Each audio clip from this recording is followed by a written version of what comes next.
This time around, I'll be talking about talking.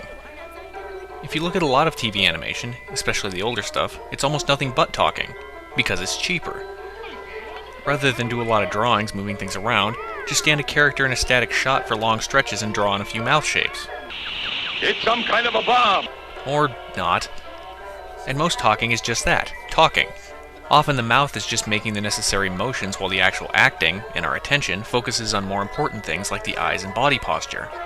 Applying this to Flash animation starts to get deep into character building, how all the little pieces and parts are built and organized so as to best suit animation. We'll need a good system to make this fairly easy to do basic talking, but still flexible enough to do more advanced acting when needed. I even asked one of the show's character builders if he could tell me more about how the characters are constructed. He said he couldn't.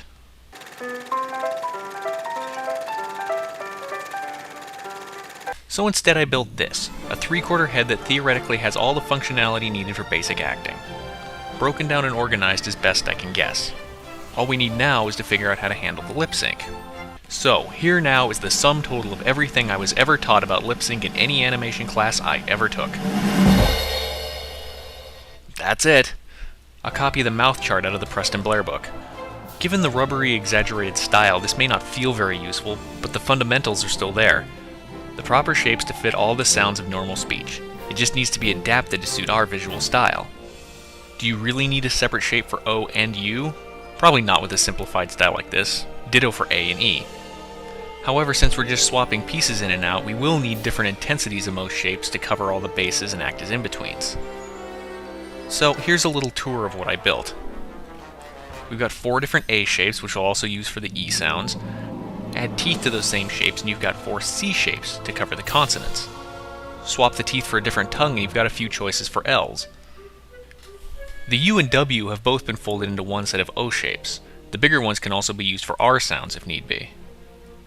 On top of using the standard closed mouth, there's a couple other shapes in here for M's, B's, P's, and making fan-favorite background characters.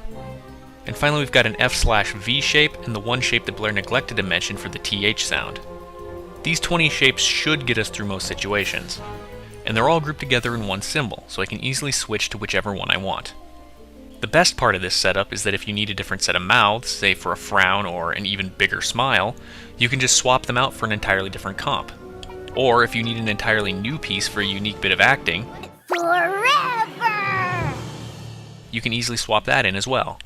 So let's take a line from the show and see if my test head can actually talk. And to avoid just copying the show, I took a line where Pinky isn't on screen. There! Now you look like a pirate! A sleepy pirate with a really weird mane cut. At least for the most part. I first scrubbed through the audio and did a track read, plotting out what sounds happen on what frames. I can then go in and keyframe the mouth, punching in the frame number of whichever shape I want. I can also swap to a different set of mouths whenever I want. There! Now you look like a pirate! A sleepy pirate with a really weird mane cut. Adding in a couple pre-made blinks does wonders for making the character feel alive. There! Now you look like a pirate! A sleepy pirate with a really weird mane cut. Some simple tilts on the head combined with a little bounce in the hair helps even more. There! Now you look like a pirate! A sleepy pirate with a really weird mane cut.